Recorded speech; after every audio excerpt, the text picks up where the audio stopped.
விழிப்புணர்வு வேணும். முதல்ல நம்மகிட்ட வேணும், கற்றறிந்த பிள்ளைகள்கிட்ட வேணும். எதற்காக இந்த நிலத்திலே தேர்வு எழுதிவிட்டு வேலைக்காக ஏன் நாம் போராடி நிற்க வேண்டிய நிலைமை ஏன் வந்தது என்ற அந்த சிந்தனை வேணும், அந்த தெளிவு வேணும். முதல்ல இந்த கேள்விக்கு பதிலை நம்ம கண்டுபிடித்து எழுதணும். முதல்ல இந்த கேள்விக்கு எதனால இது, எதனால இந்தி எதிர்ப்பில் பெரியாரின் பங்கு யாரா சொல்லு. என்ன எழுதியிருப்பான், என்னடா எழுதியிருப்பான்? பெரியாரின் பங்கு.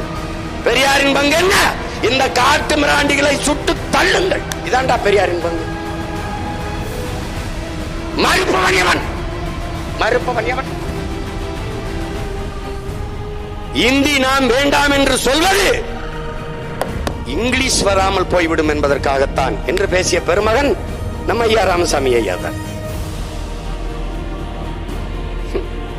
தமிழை சனியன் விட்டு ஒழியுங்கள் என்று பேசியவர் தமிழ் செத்துவிடும் இந்தி திணிப்பால் என்று போராடினார் என்று நீ நினைத்தாயா? இந்திய எதிர்ப்பு போராட்டத்தில் அவர் பங்கு. இந்த காரிகளை ஏன் போராடாத சுட்டு தள்ளுங்கள் என்று சொன்ன பெருமகன் நம்முடைய ஐயா ராமசாமி அவர்கள் தான். அதை எழுதியிருந்தா மதிப்பெண் போடுவியாடா? எப்படி இருக்கு? அடுத்து அறிஞர் அண்ணா அவர்கள்ட்ட வராங்க. பேரறிஞர் அண்ணா கேள்வியிலே ஆக சிறந்த கேள்வி தெரியுமாடா? அறிஞர் அண்ணா என்று அழைக்கப்பட்டது யார்? டேய், அதாவது இவங்களை எத்தனை முறைடா கொண்டுட்டு ஜெயிலுக்கு போறது? நம்மளால ஒண்ணும்.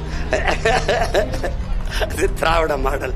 அதுல 2.0 தான் ஐயா. இதுவோ ஓஹோன்னு இருக்கு, இதுக்கு மேல 2.0 வேற. ஐயா ஐயா ஐயா ஐயா விட்டுருங்க ஐயா, ஐயா முடியல ஐயா, ஐயா ஐயா சாமி. இந்த பாஸ்போர்ட்டையும் தர மாட்டேங்கிறாங்க. இல்ல ராவோட ராவா வேற ஊருக்காவது ஓடி போகலாம். எப்படி பாரு, பேரறிஞர் அண்ணா என்று அழைக்கப்பட்டவர் யார்? யாரா? அண்ணா தாண்டா கொன்னா அவர் தான். அண்ணா அவர் திராவிட முன்னேற்ற கழகத்தை எப்போது தொடங்கினார்? 1967 முதலமைச்சரான பிறகு அவர் நிறைவேற்றிய திட்டங்கள் என்னென்ன பாத்துங்க. மெட்ராஸ் பிரசிடென்சிக்கு தமிழ்நாடு என்று பெயர் வைத்தவர் யார்? அது வைத்த ஆண்டு எந்த ஆண்டு? இப்படியே கேட்டு வராண்டா. இதெல்லாம் வரலாறு, தமிழன் இன வரலாறு. இதுக்கு மேல உனக்கு வரலாறு இல்ல. ஆனால்